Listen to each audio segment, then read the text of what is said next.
প্রিয় দেশবাসী, দেশের একটা ক্রান্তি লগ্নে শোকাবহ অবস্থায় আপনাদের সামনে এসেছি। আপনাদেরকে বলতে চাচ্ছি, আজকে জানাতে চাচ্ছি, ভেবেছিলাম জানাবো না, কিন্তু এখন জানাতে বাধ্য হচ্ছি। আমরা বৈষম্য বিরোধী ছাত্র আন্দোলনের পক্ষ থেকে স্পষ্ট ঘোষণা করতেছি, আগামী কালকে সারা দেশে প্রতিটা পাড়া মহল্লায় প্রতিটা জায়গায় বিক্ষোভ কর্মসূচি পালিত হবে।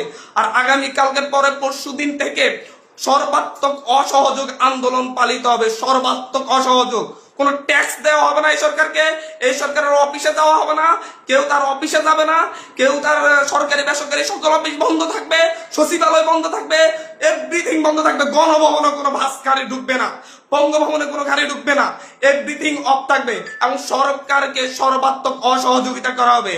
কেউ ট্যাক্স দিবেন না, প্রয়োজন বিদ্যুৎ বিল দেওয়া যাবে না, গ্যাস বিল দেওয়া যাবে না, প্রয়োজনে কাঠে রান্না করা হবে, প্রয়োজনে প্রত্যেকে প্রয়োজনে মোমবাতি জ্বালানো হবে। তারপরে যদি বিদ্যুৎ চলে যায়, যদি বিদ্যুৎ লাইন কেটে দেয়, তাহলে আপনারা প্রত্যেকে মোমবাতি ব্যবহার করেন প্রয়োজনে। তারপরে এই সরকারকে কোনো সহযোগিতা করা হবে না, বসে থাকা যায় না। আমরা সারা দেশের ছাত্র, নাগরিক, অভিভাবক যে অবস্থানে আছেন, মা বোন প্রত্যেককে বলবো, আগামীকাল থেকে আপনারা প্রত্যেকে রাজপথে থাকবেন, প্রত্যেকে প্রতিটা বাড়ি থেকে রাজপথে থাকবেন। আপনারা কেউ ঘরে বসে থাকবেন না, এটা আপনাদের দায়বদ্ধতা। আপনাদেরকে বলতেছি, প্রতিটা লাশের রক্তের প্রতি আপনাদের দায়বদ্ধতা আছে, প্রতিটা শহীদের রক্তের প্রতি আপনাদের দায়বদ্ধতা আছে। আমি সারা দেশের প্রত্যেকটা নাগরিককে বলবো, আপনার যদি একটু লজ্জিত হন, আপনি যদি এই বিচার চান, আপনি যদি এদের বিরুদ্ধে দাঁড়াতে চান, আপনি ঘরে থাকতে পারেন না, আপনার প্রত্যেককে রাস্তায় নেমে আসতে হবে। প্রতিটা সিঙ্গেল মানুষকে আপনি প্রয়োজন আপনার বিল্ডিং এর নিচে এসে অবস্থান করুন, বিল্ডিং এর সবাই মিলে, বিল্ডিং কমিটি, প্রতিটা ভবনের কমিটির আপনারা মিটিং ডাকুন, মিটিং ডেকে সিদ্ধান্ত নিন, সবাই একত্রিত হয়ে নামবেন। প্রতিটা মহল্লায় আপনারা সিদ্ধান্ত নিন, আপনারা প্রত্যেকে একত্রিত হয়ে নামবেন, রাস্তায় থাকবেন। স্পষ্ট বার্তা, প্রত্যেকে নিজ নিজ অবস্থান থেকে নেমে আসবেন।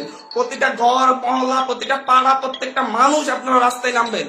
কালকে সারা দেশে বিক্ষোভ মিছিল অনুষ্ঠিত হবে হত্যাকাণ্ডের বিরুদ্ধে এবং পরশুদিন থেকে সর্বাত্মক অসহযোগ আন্দোলন চলবে। কোন ধরনের সহযোগিতা করা হবে না। প্রত্যেকটা দল, প্রত্যেকটা মতের মানুষকে বলবো, আপনারা সংগঠিতভাবে ঘোষণা দিন।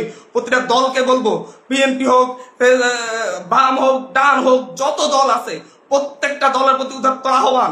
ধর্মভিত্তিক দল হলে ধর্মভিত্তিক দল, ডান দল হলে ডান দল, বাম দল হলে বাম দল, জাতীয় ঐক্যমতে প্রত্যেকে রাস্তায় নেমে আসবেন। প্রত্যেকে রাস্তায় নেমে ঐক্যবদ্ধভাবে আপনারা জানান দিবেন, এইটা বাংলাদেশে চলতে পারে না। পুলিশ বাহিনীকে বলবো, আর গুলি ছুটবেন না, দয়া করে। আমরা আপনাদেরই সন্তান, আপনাদেরই ভাই, আপনাদেরই অনুজ। আমাদের আন্দোলন শান্তিপূর্ণ ছিল, শান্তিপূর্ণ থাকবে। প্রত্যেকটা নাগরিক প্রতিটা জায়গা থেকে তার নিজ নিজ অবস্থান থেকে সর্বোচ্চ সতর্কতা নিয়ে কালকে থেকে রাজপথে থাকবে। প্রিয় দেশবাসী, আপনাদেরকে বলবো, ঐক্যবদ্ধভাবে রাজপথে নামুন এবং কালকে বিক্ষোভ মিছিল পালিত হবে। পরশু দিন থেকে আমাদের সর্বাত্মক অসহযোগ আন্দোলন চলবে।